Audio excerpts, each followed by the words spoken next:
31명의 비리 경제인들이 사면이 됐는데요. 사실 작년에 8.15 사면 때도 굉장히 비판이 많았습니다. 또 이렇게 사면을 되는 거 보고 참 제가 참담하다는 느낌까지 받았는데요. 꼭 이렇게 계속 사면해야 됩니까? 사면 역대 정부가 계속 해왔고 사면권자의 정치적 판단입니다. 거기에 대해서 근데 사면을 이 보조하는 비리 입장에서 경제인들은 특별히 말씀드릴 최소한 문제가 없습니다. 비리 경제인들만큼은 우리가 안 하는 관행을 어느 정도 확립해 왔습니다. 잘 아시겠지만 2013년 이후로는 비리 경제인들 사면된 건 윤석열 정부 전까지 2명밖에 없었어요. 박근혜 대통령도 2명밖에 안 했습니다. 말씀하신 비리 경제인이라고 하시는 카테고리가 어떤지 모르겠네요. 그 전에 경제인 사면이 없었단 말씀이시죠? 그러면 재벌 총수만 한정해서 얘기해 봅시다. 재벌 총수 2013년부터 2명 이외에는 이 경제범죄로 사면된 경우 없었습니다. 그런데 지금 윤석열 정부 들어와서 1년 반 만에 벌써 35명입니다. 구분을 하시는 기준이 좀 달라지는 것 같은데요. 35명이 다 재벌이란 말씀이신가요? 아니 재벌이 아니라 최소한 지금 본인이 비리 경제인이라고 법무부에서 브리핑 하실 때 4명, 31명 이렇게 해서 통계를 분류하신 거 가지고 이제 31명 말씀드렸는데 만약에 이게 기존의 정부에서도 계속 해온 거다 이렇게 주장을 하신다면 최소한 재벌 총수가 경제범죄로 사면받은 경우만 놓고 보더라도 달라졌다 이 말입니다. 이게 마치 이전 정부에 계속 해오던 거 윤석열 정부에서도 하고 있는데 뭐가 문제냐 지금 이런 상황 전혀 아니라고요. 제가 아까 말씀드렸다시피 사면은 대통령의 정치적 결단입니다. 제가 거기서 특별히 그 평가할 위치에 있지는 않습니다. 이번에 혹시 벌금 추징행 사면이 안 됐으니까 벌금 액수가 얼마큼 사면됐는지 밝혀주실 수 있습니까? 제가 그렇게 미리 준비해 오진 않았는데요. 그러면 확인해서 자료를 제출해 주실 수 있습니까? 제출 가능한지 확인해 보겠습니다. 사면이라는 게 그 사면위원회에서 결정한 것 이외에는 공개하지 않게 되어 있는데 그렇지만 그런 통계가 공개가 가능한 것인지 제가 벌금 액수가 사면이 됐겠지요. 다 납부는 안 됐을 거 아닙니까, 그죠? 보통 벌금은 납부가 되고 추징금이 남아 있는 경우가 많습니다. 사면회 같은 경우에. 확인해서 좀 말씀해 주십시오. 저희가 계산을 가능한지 해보면 확인해 보겠습니다. 31명 이번에 지금 경제사범으로 분류하신 31명에 대해서 벌금 법원에서 확정된 벌금 액수만 359억입니다. 이전에 사면할 때 작년에 이명박 대통령이 82억 원 벌금 사면이 돼서 국민적 비판이 컸습니다. 이번에 359억입니다. 얼만큼 사면된 것인지 밝혀주십시오. 어떤 기준으로 액수를 모셨는지 모르겠는데요. 제가 확인할 수 있는지 여부를 확인해 보겠습니다. 범죄 피해자들 치료비 지원 강조하고 계시죠? 그렇습니다. 예, 중요한 문제입니다. 이 이명박 대통령이 원래 납부했어야 될 82억 납부됐으면 그중에 상당 기금은 범죄 피해자 보호기금으로 갔을 겁니다. 알고 계시죠? 그중에 일정 부분이 벌금 중에 그 재원으로 활용되고 있는 것은 맞고요. 네. 근데 그걸 또 이렇게 그 사안이 제 말 그것과는 하기에는 들어보세요. 좀 안 맞고요. 이게 왜 중요한지 생각해 보시라고요.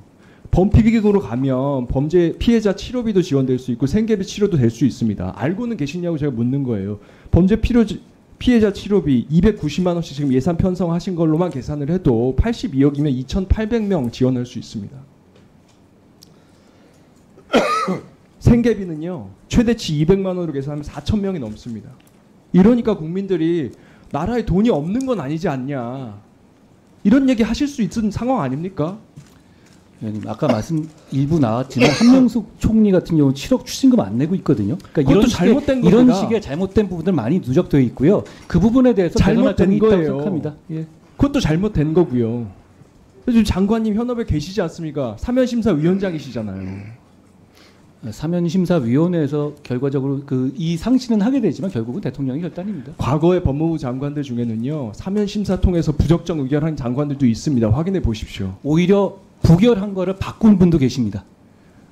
장관님이 잘하시면 되지 않습니까? 자, 31명에 대해서요. 판결상 확인되는 횡령 액수, 회사의 돈 횡령하거나 배임된 액수만 해도 저희가 다 계산을 할 수가 없었어요. 지금 올해 4명 일단 금요서구화학 박찬구, 롯데재단 신영자, 부영그룹 이중근, 삼양식품 김정수 4명만 해도 1,758억입니다.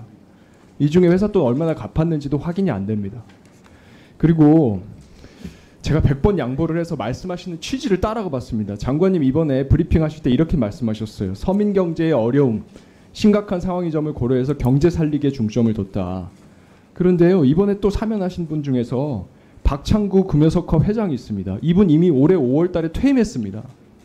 공개적으로 경영에서 완전히 물러난 사람이에요. 이분이 서민 경제 살리기를 위해서 복권되면 뭐가 달라집니까? 이분이요.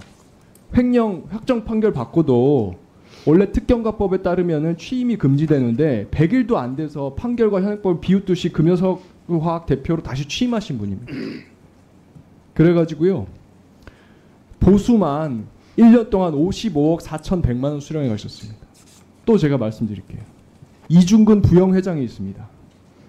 이 부영이라고 하는 회사는 원래 나라 땅하고 나라 돈 갖다가 공공임대주택, 공공사업하는 회사였습니다. 그런데요, 나중에 이거 분양 전환하면서 건축비 부풀려서 공공임대주택 임차인들한테 고효를 짜내가지고 과다이익 그렇게 해서 재계 20위까지 도약한 회사입니다. 이게 지금까지도 분쟁이 되고 있고 최근에 법원 판결을 통해서 임차인들한테 450만 원에서 1,200만 원씩 지급하라는 판결이 나고 있습니다.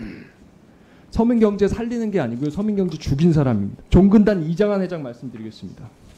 이장한 회장은요. 이런 사람입니다. 2013년부터 4년간 본인의 운전기사 6명에게 폭언과 협박으로 정신적, 신체적 학대를 했다. 2017년 7월 달에 퇴사한 운전기사 인터뷰한 내용을 보면 회사 차량 운전했던 2달간 스트레스에 의해서 몸무게 7kg 빠졌다. 응급실도 실려갔다. 공황장애가 왔다. 이 서민 살리기는커녕 서민들 핍박하는 사람인데 이런 사람들을 왜 범죄로 처벌받은 기업인들을 사면하는 거에 대해서는 저도 약간 개인적인 생각은 분명히 있습니다만 사면권을 보좌하는 입장에서 대통령의 결단을 따라야 하는 입장이라는 말씀을 먼저 드리고요. 그리고 의원님 말씀하신 여러 가지 중에서 실제로 팩트가 좀 다른 게 많이 섞여 있는 것 같아요. 이중근 씨 같은 경우는 피해 금액 변제나 공탁이 된 상태고요. 그리고 박찬구 씨 같은 경우도 피해 금액 전부 변제가 된 상태 등등을 고려한 것인데요. 그러니까 말씀하신 각각의 사면 사안들이 그런 여러 가지 사정들을 고려한 점이다라고 말씀드릴 수 있습니다. 그리고 뭐 그렇지만 그럼에도 불구하고 의원이 말한 그런 비판의 소지가 있다는 거 당연히 저도 인정합니다. 사면 제도가 그런 부분에 문제가 있고 거기에 대해서 저 일정 부분 의원님의 생각에 공감하는 점이 있습니다.